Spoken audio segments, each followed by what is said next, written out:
Aries.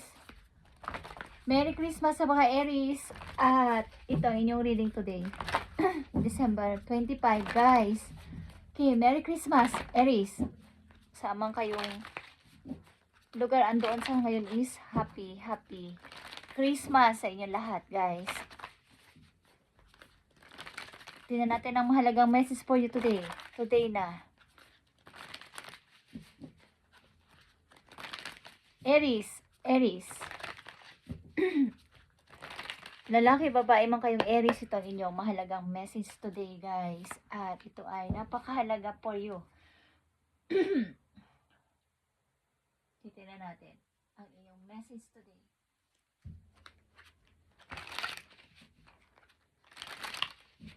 Ang ilan sa inyo ay bumubulong sa hangin, nagpapalipad hangin, guys, ng love sa inyong kasintahan o sa inyong asawang nasa malayo. Okay. Nagbibigay kayo ng flying kiss or love sa kanila sa hangin. Okay? Pinapaabot nyo sa hangin ang inyong pag-ibig o ang inyong love sa kanila. Kasi sila ay malayo.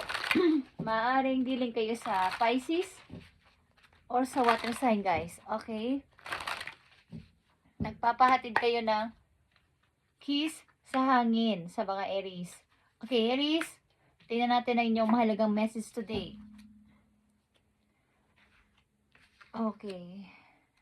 Andito ang The Hermit.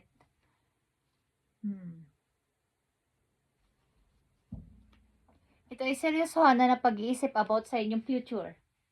Aries, maaaring seryoso na kayo pagdating sa usaping future at purpose nyo sa buhay kung bakit kayo andito sa mundo is seryoso na kayo sa pag-iisip na to. At gusto nyo maiba naman ang takbo na inyong buhay, lalo na't papasok na ang 2026 is magkaroon ng halaga ang inyong pamumuhay pa dito sa mundo. Okay, Aries, Merry Christmas sa iyo at ito ang mahalagang message na gustong sabihin sa inyo ngayong Pasko.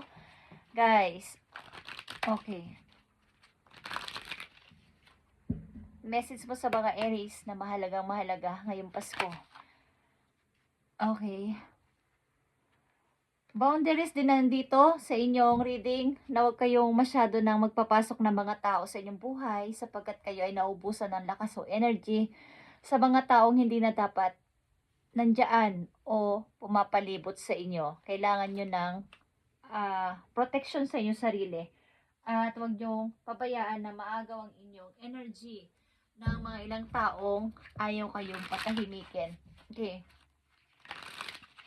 Sayang naman mga araw na tumarating sa akin kung hindi ko alam kung ano ba talaga ang gusto ko sa buhay. Okay, Aries. Ano ba ang nagpapagulo sa inyong utak? Guys, nagpapagulo sa inyong isip na simula pa lang at hindi matapos-tapos. Parang paulit-ulit. Nagpapagulo sa isip ng mga Aries. Nagpapagulo sa isip ng mga Aries. Tingnan natin, guys. Okay, mahalagang message sa inyo is, tingnan natin ngayong Pasko, ang mahalagang message para sa inyo ay first light. Okay. Beginning a new cycle is needed sa inyo, guys, lalo na paalis na ang winter or papasok na ang pagpasok ng 2026 is kailangan new cycle naman. Bagong panimula, bagong pag-asa, bagong panimula. Kailangan nyo itong umpisahan na ngayong winter, okay, or matagal nyo lang naumpisahan, is hindi tuloy-tuloy. Nandito din yung inyong pag-aaruga sa mga anak ninyo. Ilan sa inyo may 4 na anak, guys, na mga Aries na nandito. At ang ilan sa inyo ay maaaring bubuo ng pamilya, bagong pamilya. At ito yung masasabi nyong new cycle sa inyong buhay. Okay. Aries na nandito sa reading, andito ang Queen of Cups at ito ay Cancer energy. Okay, sa kambutihing mother at ikaw ay mayroong 9 of Cups. Ito ay mga water energy. 2 of Cups. Okay. Masaya ka sa pagkakaroon ng bagong pag-ibig. Okay guys, maring ilang sa inyo ay magsisimula sa bagong tao, bagong pag-ibig sa katauhan o sa energy ng water sign guys. Scorpio, maybe Aries is malakas dito, Cancer. Maaaring may bagong pag-ibig na darating sa buhay ninyo pagdating o nandyan na sa inyong kasalukuyan o pagpasok ng 2026 is mamimit nyo na ang taong ito. Ito ang masasabi nyong new cycle ng inyong buhay o new beginning ng inyong buhay. At sabi ko nga, kayo ay nagpapalipad ng hangin sa isang person na nasa malayo. Maaaring ang taong na to ay magkikita na kayo soon. Okay, eye to eye. Andito yung sobrang pananabik sa isa't isa. Excited sa isa't isa. Guys, sapagkat di ko alam kung ito ay long distance relationship at hindi pa kayo nagkikita. But may magkikita ditong two person. Okay. Kailan mangyayari to guys? Tingnan natin. Kailan mangyayari ang pagkikita na to na mga Aries at ng kanyang minamahal na nasa malayong lugar? Guys, tingnan natin ang inyong message. Mukhang hindi pa kayo nakikita ng tao na to at nasa malayo nga siya guys.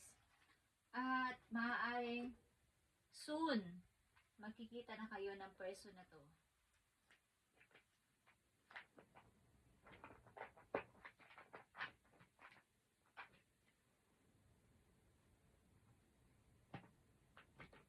Ang pag-ibig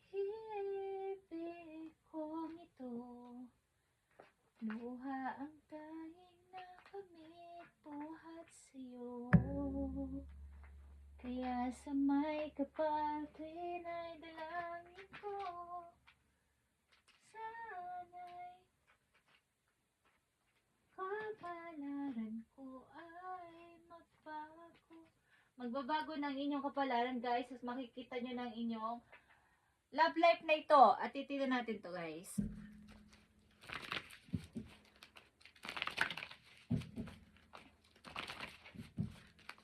Maaaring kayo single parent at nakatagpo ng pag-ibig sa malayong lugar sa ilang Aries na nandito guys.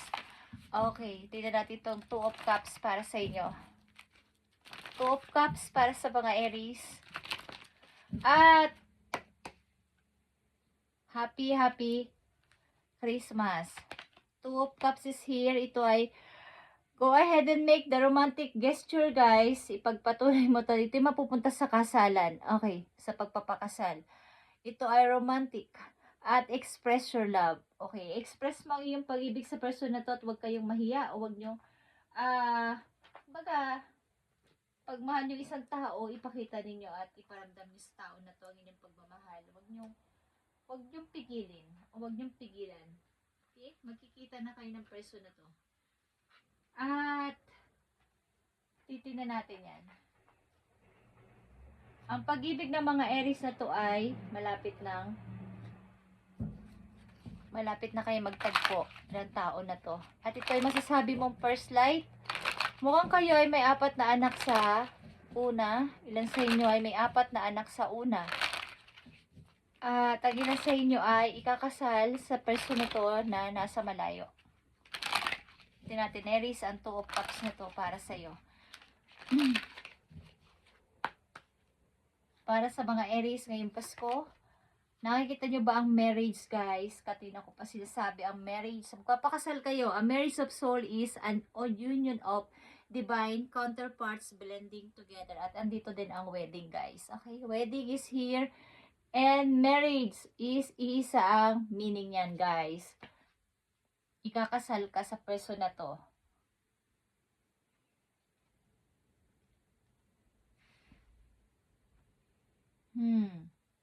Ano ito yung masasabi mo soulmate? 2 of Cups is soulmate. Okay, ano ba mga alalahanin nyo guys? Okay.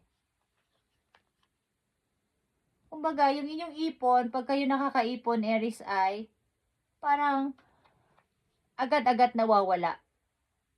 Ang mga alalahanin nyo, madali kayong ma-disturb, madali kayong ma-distract sa mga nagpapahiwatig sa inyo ng mga nagpapapansin, or may pupuntahan na sana kayo, may paplanuhin na sana kayo, meron pa kayong mga dapat asikasuhin, kaya naaantala ang inyong mga binabalak sa buhay. Huwag kayong distract sa ibang tao sapagkat naaantala ang inyong pag-unlad sa buhay, guys.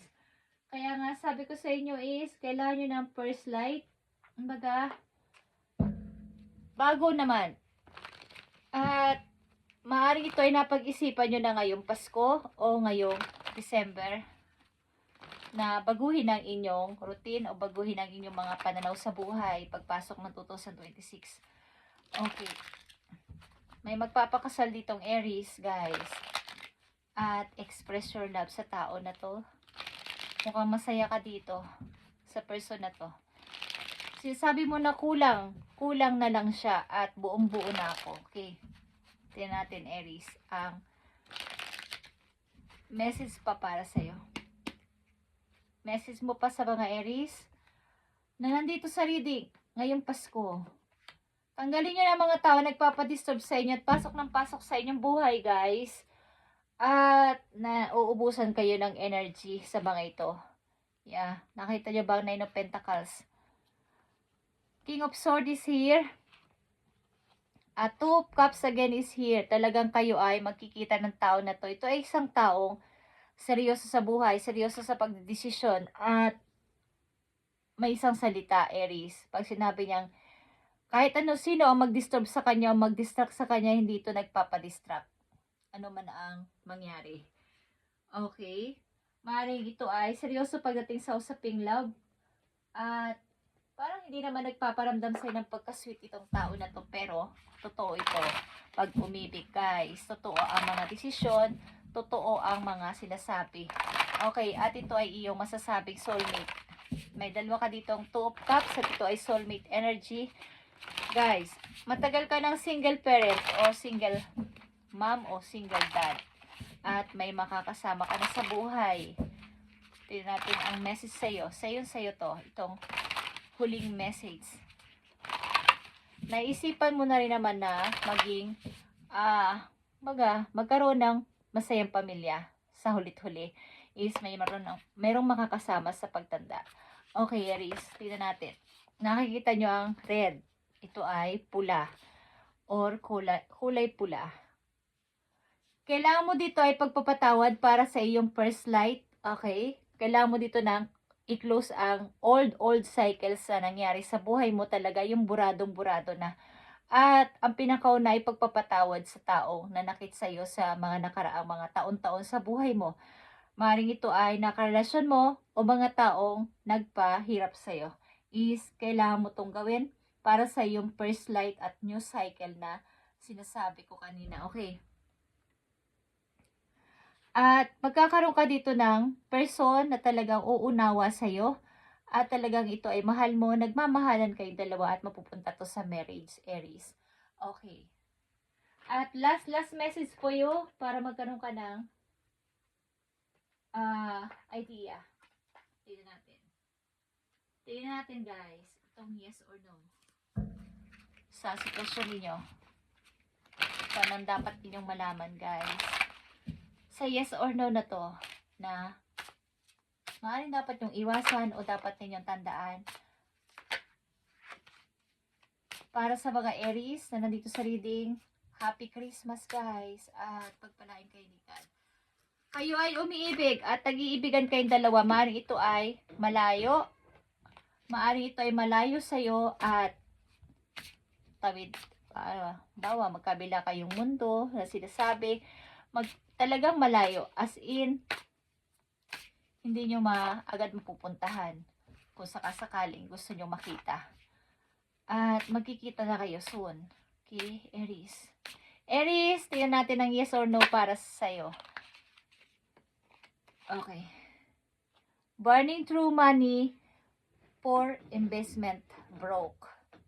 Okay, huwag kang sasali sa kung ano-ano mga pag-i-invest na hindi mo tinitingnan ang details at baka ikaw ay maubusan ng money. Okay? Kumbaga,